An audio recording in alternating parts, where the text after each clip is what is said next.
Hello everyone, welcome back to the channel. Imagine opening your brand new school textbook only to find out that the Supreme Court of India has ordered it to be completely banned and seized across the country. Yes, this just happened with the new NCERT Class 8th Social Science book. So, dear ones, in an unprecedented move, a three-judge bench led by Chief Justice Suryakant has imposed a blanket ban on a Class 8 NCERT civics textbook. But why? Because a chapter discussing the Indian judiciary heavily focused on corruption and case backlogs, without mentioning the incredible work our courts do to protect our fundamental rights and provide free legal aid.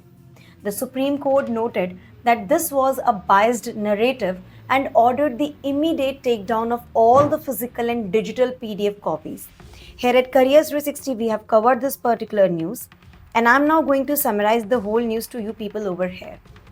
The court took this matter very seriously, issuing show cause notices to the NCERT director and stating that accountability must be fixed.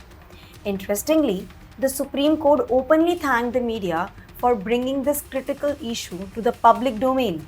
In response to the backlash, the Education Ministry and NCERT have issued an unconditional apology, assuring that the chapter will be completely rewritten before the 2026-2027 academic sessions begin. The next hearing is scheduled for March 11. But what is the advantage here for you as a student? This historic intervention guarantees that your education remains pure, balanced, and factual.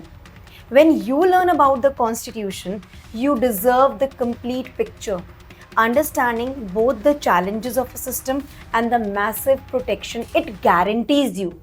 It shields your young minds from one-sided narratives and ensures you become well-informed citizens. What are your thoughts on this textbook recall? Let us know in the comments below, and don't forget to like, share and subscribe for more balanced and authentic educational updates.